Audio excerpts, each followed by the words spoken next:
The ground shook beneath Lieutenant Hans Becker's boots as another American shell screamed overhead.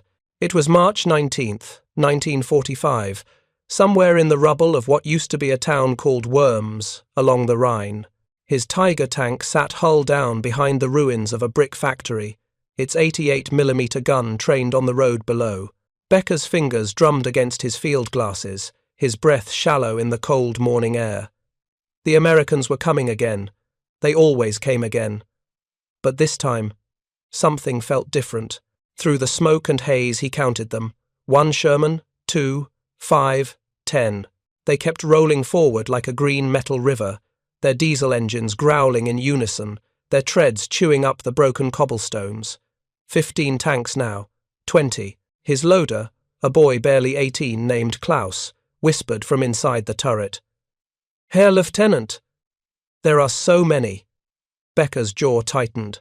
He had been trained to believe that one Tiger could stop an entire company of enemy armor, that the American Shermans were tin cans, rolling coffins, machines to be mocked and destroyed. The propaganda had been clear. The training had been emphatic. German engineering was superior. German steel was unbreakable. But now, staring down at that endless column of Shermans, Becker felt something he had never allowed himself to feel before. Doubt. Preparing and narrating this type of story took us long efforts and hard work. So if you are enjoying the story, please consider subscribing to our channel. The Germans had mocked the Sherman since it first appeared in North Africa. They called it the Tommy Cooker, the Ronson, the tank that always lit on the first strike. And there was truth to it. Early Shermans burned easily. Their crews died, screaming inside metal furnaces. German tankers joked about them over cigarettes and schnapps. One hit, and they go up like kindling. But that was 1942. This was 1945. And as Becker watched those, 20 Shermans roll past his position without stopping. Without hesitation, he realized something fundamental had changed.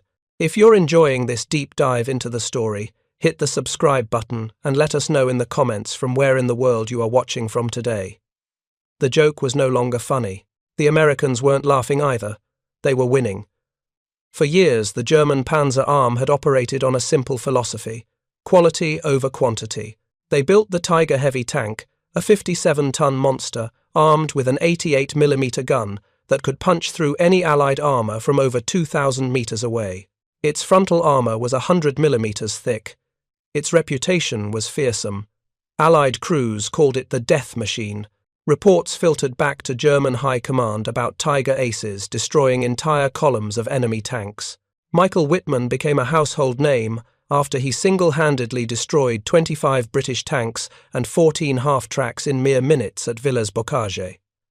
The propaganda machine worked overtime. Goebbels made sure every German soldier knew about the Tiger's invincibility.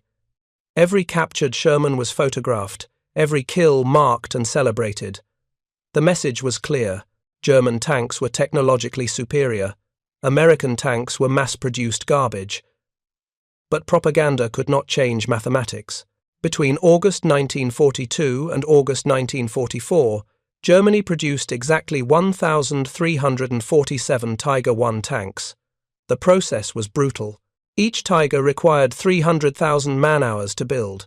That was twice the time needed to produce a Panther tank. The Henschel factory at Kassel worked around the clock, but Allied bombing raids disrupted production constantly. In October 1943, an RAF raid killed hundreds of workers and delayed production by weeks. Raw materials grew scarce. Copper for electrical systems became almost impossible to find. Steel quality declined as the war dragged on. Production peaked in April 1944 at 105 Tigers that month. Then it stopped entirely in August, as resources were redirected to the Tiger II. Meanwhile, across the Atlantic, an entirely different industrial philosophy was taking shape. American factories were not building boutique killing machines. They were building an army on wheels. The numbers told a story that no amount of propaganda could deny. While Germany struggled to produce 1,300 Tigers, the United States built 49,324 Sherman tanks. Not over the course of years. In less than 4, 11 plants spread across America churned them out at a rate that would have seemed impossible in any previous war. Ford, Chrysler, Pressed Steel Car Company, Pacific Car, and Foundry. Even locomotive manufacturers like American Locomotive Company and Lima switched to tank production. In the first year alone, they produced 25,000 Shermans. By 1944, production averaged over 1,200 tanks per month. The Sherman cost $50,000 to build. The Tiger cost 250,000 Reichsmarks, roughly $100,000 in 1941 currency. But the cost was more than monetary. A destroyed Tiger was a strategic loss. Germany simply could not replace them fast enough. A destroyed Sherman was a temporary setback. 3 more would arrive by the end of the week. Hans Becker had not always understood this. In 1943, when he first trained on the Tiger at Paderborn, his instructors drilled into him the superiority of German armour. They showed him tests where 88mm rounds punched clean through Sherman frontal plates at 1,500 metres. They taught him to aim for the hull, where American ammunition was stored dry, ready to cook off at the first penetration. They told him that 4 or 5 Shermans might be needed to knock out 1 Tiger. That sounded like good odds. Becker believed them. His crew believed them. Every German tanker believed them. They had no reason not to. The early combat reports supported the narrative. In Tunisia, Tigers dominated. At Kursk, they tore through Soviet armour. In Normandy, panzer crews racked up impressive kill counts. Michael Wittmann alone was credited with over 138 tank kills before he died in August 1944. But those kills came at a cost no one wanted to calculate. For every Tiger that destroyed 10 enemy tanks, 20 more enemy tanks rolled forward. The mathematics was simple, brutal, and inexorable. The American doctrine was different from its inception. Shermans were not designed to hunt Tigers. They were designed to support infantry, exploit breakthroughs, and overwhelm the enemy through superior numbers and logistics. The tank commanders knew they were outgunned by German heavy armour. They accepted it. What they would not accept was defeat. American tankers developed tactics born from necessity and refined through hard experience. If they encountered a Tiger or Panther, they did not engage frontally. Instead, they manoeuvred. One platoon would draw fire, while another flanked. They used smoke, terrain, and combined arms. Artillery would pummel German positions, while infantry with bazookas crept close. Fighter bombers would strafe anything that moved. And always, there were more Shermans. A German tank battalion might destroy a dozen Shermans in an engagement and call it a victory. But the Americans would return the next day with 15 more, and the day after that with 20. The Tiger crews began to realize they were not fighting tanks, they were fighting an industrial tide. The Sherman itself evolved as the war progressed. The early models, the M4 and M4A1, had the 75mm gun that struggled against heavy German armour. But American engineers were not static. By 1944, the M4 A3E8, nicknamed the Easy 8, entered service with a 76mm high-velocity gun and improved suspension. The British went further, mounting their 17-pounder gun on Sherman hulls to create the Firefly, a tank that could penetrate Tiger armour from the front at combat ranges. American tankers also received HVAP rounds, high-velocity armour-piercing ammunition with tungsten cores that dramatically increased penetration. But even more importantly, the Sherman was reliable. German tanks like the Tiger and Panther were mechanical nightmares. They broke down constantly. Their complex transmissions failed under the strain of their own weight. Their overlapping road wheels clogged with mud and froze solid in winter.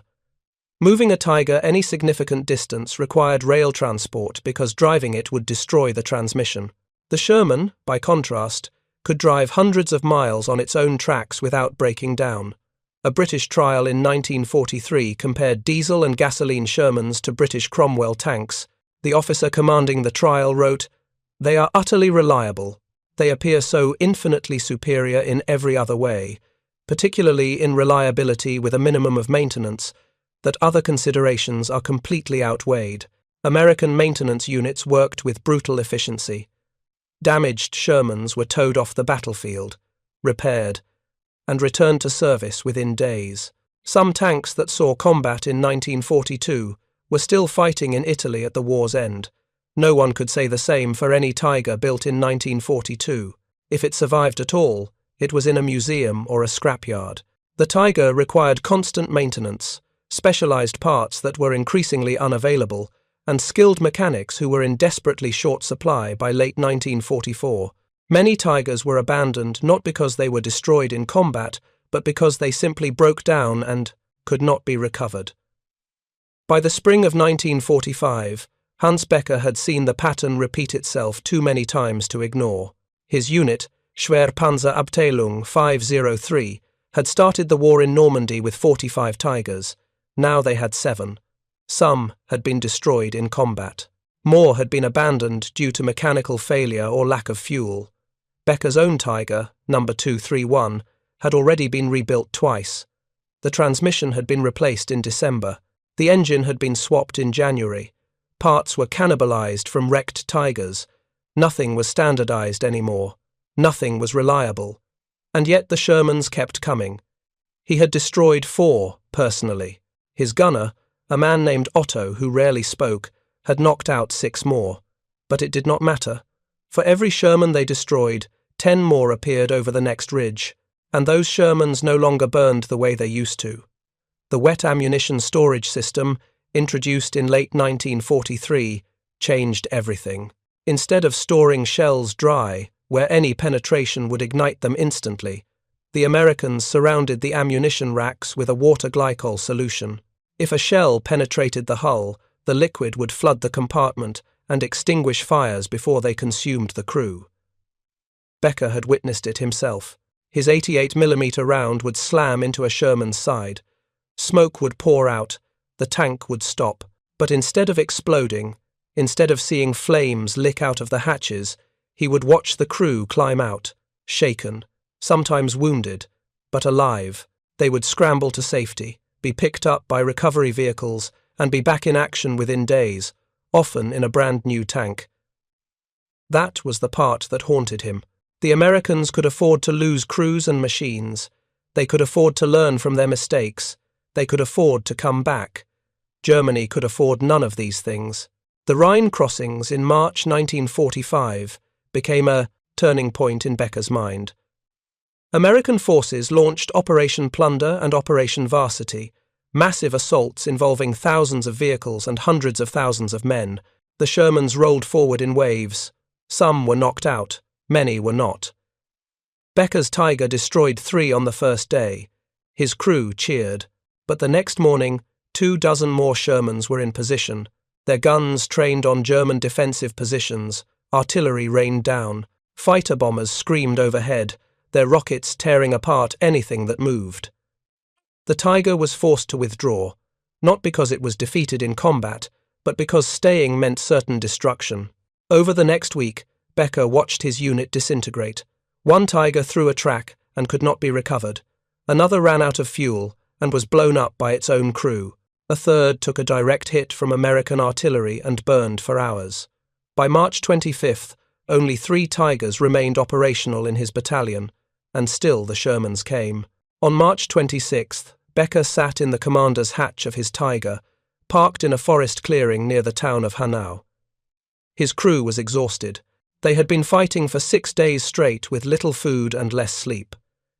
Klaus, the young loader, asked a question that no one wanted to answer. "Herr Lieutenant, why do we keep fighting?" Becker looked at him. The boy's face was smudged with oil and gunpowder. His hands trembled. "What do you mean?" Becker asked, though he knew exactly what Klaus meant. Klaus gestured toward the west, where the rumble of American engines never ceased. "There are so many of them. We destroy 1. 5 more come. We destroy those. 10 more come. What is the point?" Otto, the gunner, spoke without looking up from his maintenance work. "The point is, we are German soldiers. We fight because we are ordered to fight." Klaus shook his head.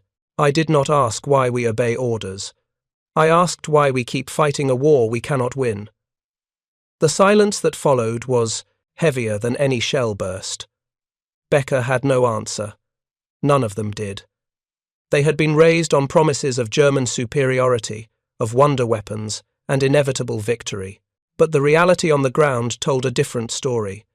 The Americans had more tanks, more fuel, more ammunition, more men, more of everything, and they had the will to use it all. That night, Becker wrote in his journal, a habit he had maintained since 1943, "The Americans do not fight with elegance or sophistication. They fight with hammers, and when one hammer breaks, they bring 10 more. We mocked them. We called their tanks inferior. We believed our Tigers were invincible. But we were wrong. Not because the Sherman is a better tank than the Tiger, it is not, but because they built 49,000 Shermans and we built 1,300 Tigers. Mathematics does not care about superiority, it only cares about numbers." He closed the journal and stared into the darkness. Somewhere out there, beyond the tree line, the Americans were preparing for another assault. More Shermans would come in the morning, more artillery, more infantry, more of everything, and his Tiger, magnificent as it was, could not stop them all. The true genius of the Sherman was not in its armor or its gun, it was in its philosophy. American planners understood something the Germans refused to accept. Wars are not won by the best tank. They are won by the tank that can be built, fueled, maintained, and replaced faster than the enemy can destroy it. The Sherman was that tank. It was not invincible, it was not the most powerful, but it was good enough. And there were so many of them that good enough became unstoppable. The Germans built Tigers to win duels, the Americans built Shermans to win wars. In the factories of Detroit and Pittsburgh, in the shipyards of California and the rail yards of Pennsylvania, America's industrial might transformed raw materials into an unstoppable tide of steel. Every day, more Shermans rolled off assembly lines.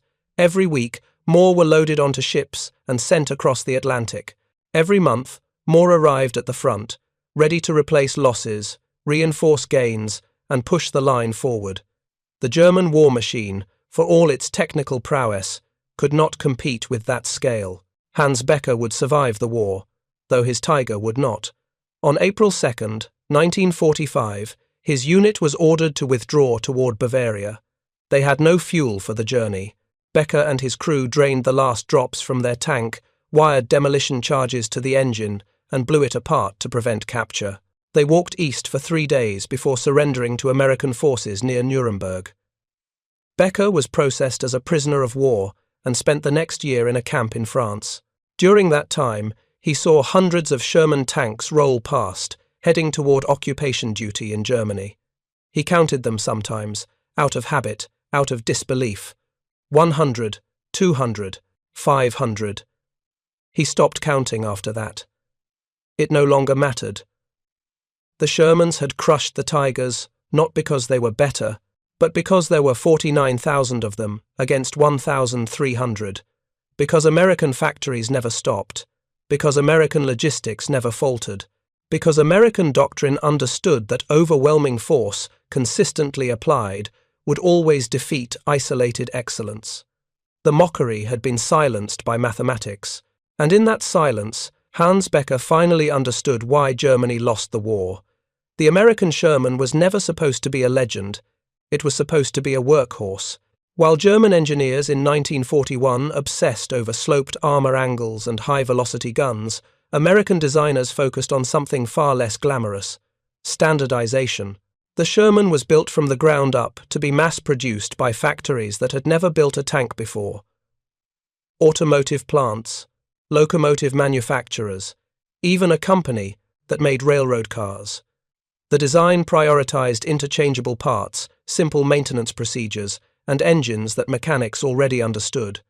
It was not romantic, it was not impressive on paper, but it was exactly what won wars.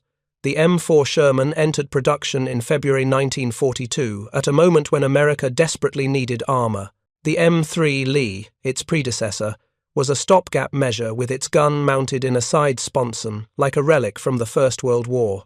The Sherman fixed that problem by mounting a fully rotating turret with a 75mm gun. But more importantly, it was designed to be built fast. The prototype was approved in September 1941. Just 5 months later, the first production models rolled off the line. By comparison, the Tiger took over a year from initial design to production, and even then only in tiny numbers. The Sherman's modular design meant that different factories could build different components, and they would all fit together. Ford built engines in Michigan. Chrysler assembled hulls in Detroit. Pacific Car and Foundry stamped out armor plates in Washington state. All of it came together in plants across the country, and all of it worked. German tankers who encountered Shermans in North Africa in late 1942 initially dismissed them. Panzer Commander Hans von Luck wrote in his memoirs that his men called the Sherman a typical American product, big, loud, and clumsy. The 75mm gun was adequate but not exceptional. The armor was moderate. The profile was taller than German tanks, making it an easier target. In tank-on-tank duels, the Panzer IV could hold its own, and when the Panther and Tiger arrived, they clearly outmatched the Sherman in firepower and protection. But von Luck also noted something else. No matter how many we destroyed, more appeared. It was as if the Americans had an endless supply. He was not wrong. By mid-1943, Sherman production was running at over 1,000 tanks per month. Germany's entire production of all tank types combined rarely exceeded 600 per month, and that number included assault guns and tank destroyers, not just main battle tanks. Preparing and narrating this type of story took us long efforts and hard work, so if you are enjoying the story, please consider subscribing to our channel. The logistical machinery behind the Sherman was as important as the tank itself. American doctrine emphasized recovery and repair. Every armored division had dedicated maintenance battalions equipped with tank retrievers, mobile workshops, and stockpiles of spare parts. When a Sherman was disabled, recovery teams moved in immediately. If the damage was minor, repairs happened in the field. If it was serious, the tank was towed to a depot, stripped for parts, or completely rebuilt. The system was so efficient that some Sherman hulls saw action multiple times after being knocked out and repaired. One British unit reported that a Sherman destroyed in Tunisia in 1943 was repaired, returned to service, fought through Sicily and Italy, and was still operational when the war ended in 1945. The Germans had no equivalent system. Their heavy tanks required specialized recovery vehicles that barely existed. A disabled Tiger often had to be towed by other Tigers, a practice officially forbidden because it put additional strain on already fragile transmissions. If a Tiger could not be recovered quickly, it was blown up by its own crew to prevent capture. The fuel situation told its own brutal story. A Tiger consumed nearly 500 litres of gasoline for every 100 kilometres travelled. Its operational range was less than 120 kilometres on roads, and far less cross-country. This meant Tigers could rarely move under their own power to where they were needed. They had to be transported by rail, and by late 1944, Allied bombing had shattered much of Germany's rail network. Shermans, by contrast, had a range of nearly 200 kilometres and could be driven long distances without mechanical failure. American supply lines stretched back across the Atlantic, protected by naval convoys, and fed by the most powerful industrial economy the world had ever seen. German supply lines stretched across occupied Europe under constant air attack and fed by factories that were being bombed into rubble. The Sherman did not need to be better than the Tiger, it just needed to show up.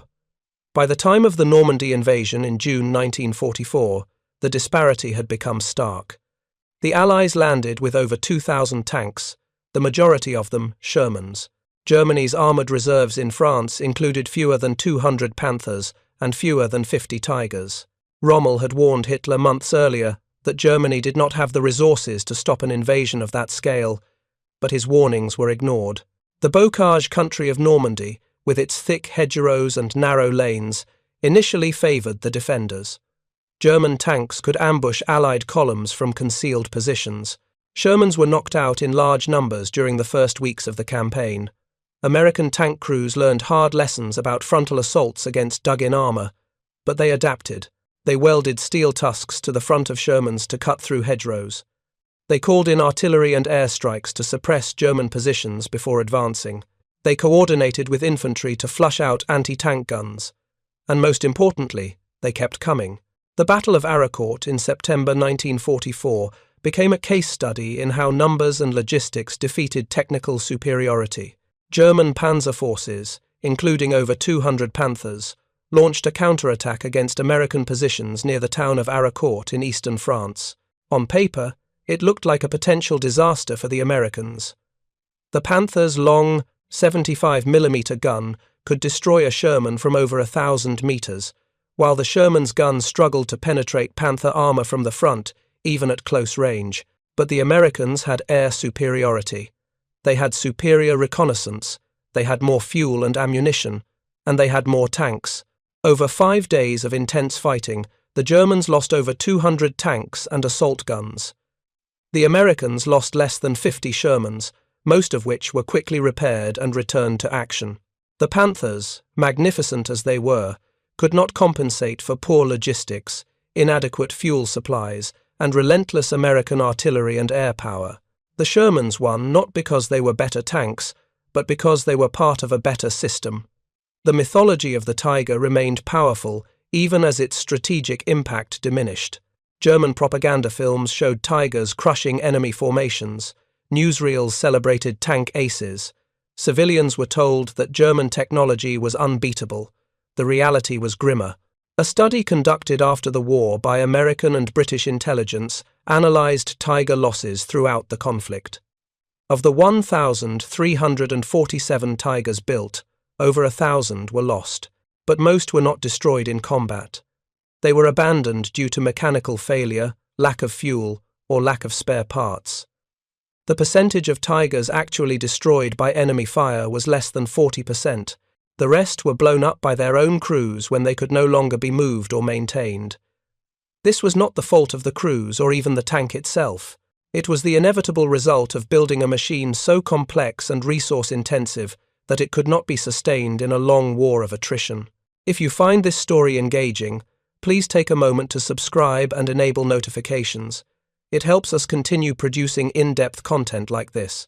American tankers developed a healthy respect for German armor, but not the fear that German propaganda wanted.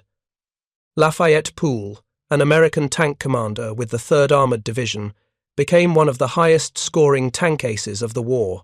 In just 3 months of combat in 1944, Poole and his crew were credited with destroying 258 enemy vehicles, including 12 tanks. He did this while commanding a Sherman. Poole understood the limitations of his tank, but he also understood its strengths: speed, reliability, and the knowledge that if his tank was knocked out, another would be waiting for him. He was wounded in September 1944 when his Sherman was hit by a German Panther. He lost a leg but survived. The Sherman did not. But within hours, another Sherman was in its place, crewed by another team, continuing the advance. Poole's story was not unique. Thousands of American tankers learned to fight effectively in Shermans, not by winning duels with Tigers, but by avoiding duels altogether and overwhelming German positions through coordinated attacks. The Soviet experience with the Sherman added another dimension to its legacy. Under Lend-Lease, over 4,000 Shermans were shipped to the Soviet Union, mostly the M4, a II variant with diesel engines. Soviet tankers initially viewed them with suspicion. They preferred their own T-34, which had excellent sloped armor and a powerful gun. But they came to appreciate the Sherman for different reasons. Soviet tank commander Dmitry Loza wrote in his memoirs that the Sherman was comfortable, reliable, and easy to maintain. The ergonomics were superior to Soviet tanks. The radios actually worked. The gun stabilizer, crude as it was, allowed more accurate fire on the move. Loza noted that Sherman crews had higher survival rates than T-34 crews because the Sherman's ammunition was better protected and the hatches were easier to escape from. The Americans, he wrote, designed their tank for the men inside it. We designed ours to kill the enemy. Both approaches had merit, but Loza admitted that he preferred to survive. The German response to the Sherman evolved as the war progressed. When the M4A3E8 Easy 8 appeared with its 76mm gun and improved ammunition, it became a genuine threat to all but the heaviest German armour. The British Sherman Firefly, with its 17-pounder gun, could penetrate a Tiger's frontal armor at normal combat ranges, and was greatly feared by German tank crews. German tactical manuals began emphasizing the need to engage Shermans from maximum range to avoid close combat, where American numbers and maneuverability could overwhelm individual German tanks. But by late 1944, German units rarely had the luxury of choosing their engagements. Fuel shortages meant tanks could not reposition easily. Ammunition shortages meant every shot had to count. Air superiority belonged entirely to the Allies, making daylight movement suicidal. The Shermans, backed by artillery and aircraft, simply ground forward. The Battle of the Bulge in December 1944 represented Germany's last major armoured offensive in the West. Hitler committed his final reserves, including the newest and heaviest tanks like the King Tiger, in a desperate attempt to split the Allied armies and recapture the port of Antwerp. The plan relied on speed, surprise, and the assumption that American forces would collapse under the assault. It failed for many reasons, but one of the most important was that the Americans had too many tanks to collapse. Even when German spearheads achieved local breakthroughs, even when they destroyed dozens of Shermans, more Shermans appeared. American armoured units fought delaying actions, fell back to stronger positions, called in reinforcements, and counterattacked. German panzer divisions, running on captured fuel because their own supplies had not arrived, found themselves surrounded and destroyed piecemeal. The King Tigers, the most powerful tanks Germany ever built, proved almost useless because they could barely move. Many were abandoned when they ran out of fuel or broke down. The Shermans kept rolling. By January 1945, the strategic situation had become hopeless for Germany. The Soviets were advancing from the east with massive armoured formations, including thousands of T-34s and heavy tanks. The Western Allies were pushing from the west with thousands of Shermans, supported by overwhelming artillery and air power. Germany's production had collapsed. Factories were bombed. Raw materials were unavailable. Transportation networks were destroyed. In January 1945, Germany produced fewer than 200 tanks of all types. In the same month, American factories produced over 1,000 Shermans, even though production had been scaled back because demand was dropping as victory approached. The final Tiger I rolled off the assembly line in August 1944. Sherman production continued until the end of the war and beyond. The disparity was not just in numbers, it was in the entire philosophy of industrial warfare. The German soldiers who faced this reality experienced a psychological shift that Allied intelligence reports documented extensively. Interrogations of captured panzer crews in early 1945 revealed a consistent pattern. They still believed German tanks were technically superior, but they no longer believed superiority mattered. A captured Tiger commander told his interrogators, "You can have the best tank in the world, but if you have one, and the enemy has 20, you will lose." Another said, "We were told we were fighting for civilization, for culture, for the fatherland, but in the end, we were fighting mathematics, and mathematics always wins." The mockery was gone. The bravado was gone. What remained was exhaustion and the grim knowledge that the war was lost not because German soldiers lacked courage or skill, but because they lacked tanks, fuel, ammunition, and time. Hans Becker, sitting in a prisoner of war camp in France in the summer of 1945, received a Red Cross letter from his wife. She wrote that their hometown had been occupied by American forces without a fight. "The Americans arrived in Sherman tanks," she wrote, "driving through the streets as if they owned the world." And perhaps they do. Becker thought about that phrase for a long time. Perhaps they do, not because they built a better tank, but because they built 49,000 tanks. Not because they had better soldiers, but because they had more soldiers and could afford to train them, equip them, and support them. Not because they were smarter, but because they turned their entire nation into a war machine that could not be stopped by even the most brilliant tactical victories. The Tiger was a masterpiece of engineering, but the Sherman was a masterpiece of industrial strategy, and industrial strategy won the war. The post-war analysis of tank effectiveness produced conclusions that would have been heretical to German planners in 1942, a study by the U.S. Army's Ballistic Research Laboratory examined tank-on-tank engagements from 1944 and found that Shermans achieved a 3.6-to-1 kill ratio against Panthers. Even against Tigers, when properly supported and tactically employed, Sherman units could achieve favorable exchange ratios. But those statistics missed the larger point. The Sherman did not need to achieve a favorable kill ratio. It needed to keep moving forward. Every Sherman knocked out was a temporary setback. Every Tiger knocked out was a permanent loss. The Americans could trade 3 Shermans for 1 Tiger and still come out ahead, because they had 49,000 Shermans and Germany had 1,300 Tigers. The mathematics was brutal and inescapable.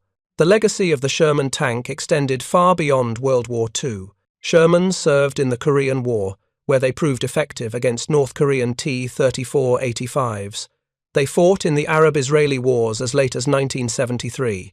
Modified versions served in armies around the world for decades. The basic design was so sound, so reliable, and so adaptable that it outlived most of the tanks that were technically superior to it during World War II. The Tiger, magnificent as it was, became a museum piece and a symbol of a failed strategy. The Sherman became a symbol of what actually works in warfare. Not perfection, not technical superiority, but reliability, mass production, and the logistical systems to keep machines running and crews supplied. Wars are not won by the best weapon. They are won by the weapon that can be deployed, sustained, and replaced faster than the enemy can destroy it. In the decades after the war, historians and enthusiasts debated endlessly whether the Sherman was a good tank or a death trap. The arguments grew heated.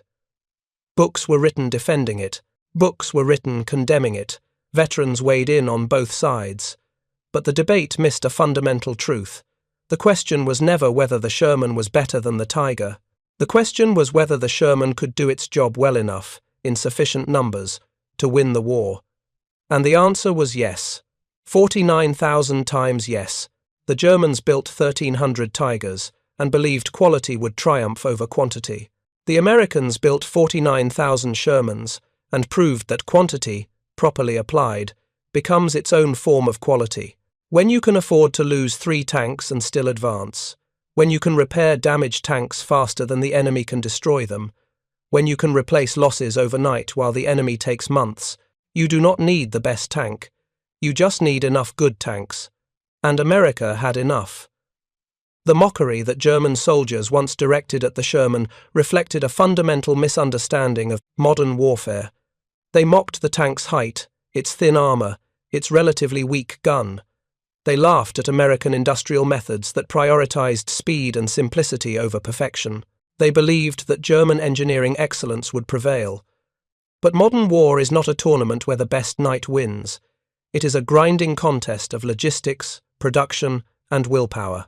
The Sherman represented everything the Germans dismissed: mass production, standardization, reliability over performance, and those supposedly inferior qualities crushed the 1,300 Tigers under the weight of 49,000 Shermans. The lesson was clear, though painful for those who believed in the superiority of German engineering. In total war, the nation that can build, supply, and maintain its army will defeat the nation that builds masterpieces it cannot sustain. Thank you for watching. For more detailed historical breakdowns, check out the other videos on your screen now, and don't forget to subscribe.